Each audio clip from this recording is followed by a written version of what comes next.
yung pag-indulge natin sa pagkain, sa pag-inom, na nag-lead sa pagkasira ng katawan natin, spiritual.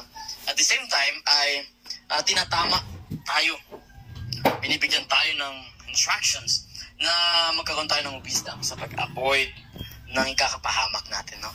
At ikasisira ng ating sariling buhay, na magkaroon tayo ng purpose o fulfillment. Sapat na, no?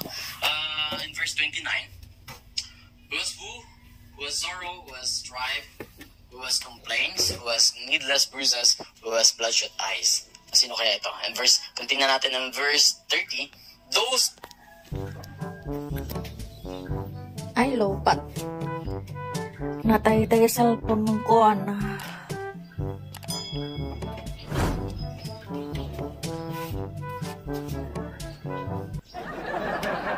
Hindi mo rin yung aminan?